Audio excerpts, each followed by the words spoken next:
بحر ہند کا فوجی قلعہ جس پر حالیہ ایران امریکہ کشیدگی کے دوران لڑاکا اور بمبار طیاروں کی غیر معمولی پروازیں دیکھی گئی۔ آئیے خوفناک حقائق سے پردہ اٹھاتے ہیں۔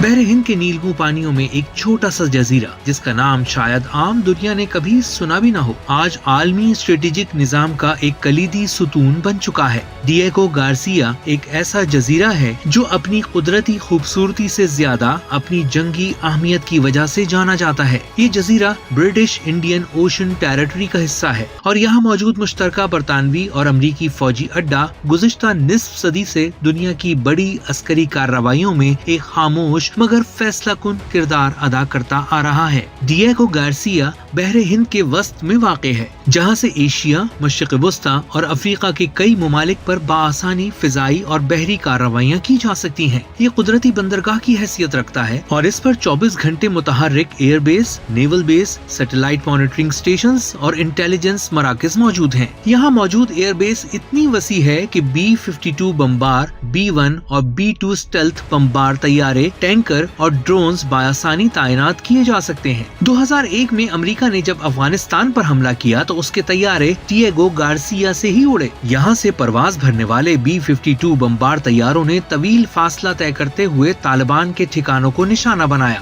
2003 میں عراق جنگ کے دوران بھی یہی ایئر بیس کلیدی لانچنگ پیڈ کے طور پر استعمال ہوئی، جہاں سے کئی مرتبہ روزانہ بمبار مشن روانہ ہوتے تھے۔ ماہرانہ حکمت عملی کے تحت امریکہ نے یہاں طیارہ بردار بحری جہازوں کو تعینات کرنے کے بجائے بمبار طیاروں کو زمین سے اڑانے کو ترجیح دی تاکہ خطرات کم ہوں اور مشن کی کامیابی یقینی بنائی جا سکے۔ گزشتہ 2 دہائیوں سے ایران اور مغرب کے درمیان کشیدگی میں اضافہ ہو رہا ہے۔ ڈیگو گارسیا کو ایران کے خلاف ممکنہ کارروائیوں کے لیے بنیادی مرکز کے طور پر رکھا گیا ہے۔ 2020 کے بعد مختلف رپورٹوں میں یہ بات سامنے آئی کہ امریکہ نے یہاں B-2 اسٹیلتھ بمبار طیارے اور دیگر اسٹریٹجک ہتھیاروں کی تعیناتی میں اضافہ کیا ہے، جبکہ حالیہ ایران امریکہ کشیدگی کے دوران بھی اس فوجی اڈے پر لڑاکا اور بمبار طیاروں کی غیر معمولی پروازیں ریکارڈ کی گئی ہیں۔ ایران کے جوہری پروگرام کو روکنے کی غرض سے ممکنہ حملوں کی مشقیں بھی اسی بیس سے کی گئیں۔ یہاں موجود پری پوزیشنڈ اسلحہ، میزائل اور ایندھن کے ذخائر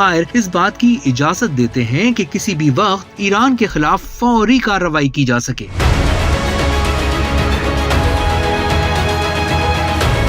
ڈیگو گارسیا کا ذکر صرف کھلے عام جنگی آپریشنز تک محدود نہیں۔ متعدد آزاد رپورٹس کے مطابق CIA نے اس جزیرے کو بلیک سائٹس کے طور پر بھی استعمال کیا ہے، جہاں مشتبہ افراد کو لے جایا گیا۔ ان خفیہ مشنز کا ریکارڈ عام نہیں کیا گیا۔ ڈیگو گارسیا کی عسکری اہمیت جتنی بڑی ہے، اس کا قانونی اور انسانی پہلو اتنا ہی تاریک ہے۔ 1960 کی دہائی میں چاگوس کے ہزاروں باشندوں کو جبری طور پر بے دخل کیا گیا تھا تاکہ جزیرے کو فوجی بیس بنایا جا سکے۔ آج تک وہ لوگ وطن واپسی کی جدوجہد کر رہے ہیں اور عالمی عدالت انصاف نے بھی برطانیہ کے قبضے کو غیر قانونی قرار دیا ہے۔ اقوام متحدہ کی جنرل اسمبلی نے 2019 میں قرارداد منظور کی کہ برطانیہ جزائر کو ماریشس کے حوالے کرے، مگر برطانیہ اور امریکہ نے اس پر عمل نہیں کیا۔ ایشیائی خطے میں چین کے بڑھتے اثرات، ایشیا سے ٹکراؤ، ایران سے ٹکراؤ اور عالمی کشیدگیوں کو دیکھتے ہوئے ڈیگو گارسیا کا کردار مزید بڑھنے والا ہے۔ یہاں مستقبل میں ہائپرسونک میزائلوں، خلائی انٹیلیجنس نظاموں اور جدید ترین نیول سسٹمز کی تنصیب کی منصوبہ بندی کی جا رہی ہے۔ ڈیگو گارسیا ایک ایسا جزیرہ ہے جو دنیا کی آنکھوں سے اوجھل ہے، مگر عالمی طاقتوں کے لیے ایک ایسا مہلک اور چالاک مہرہ ہے جو خاموشی سے عالمی سیاست کی شطرنج پر بڑی چالیں چلتا ہے۔ چاہے ایران ہو یا افغانستان،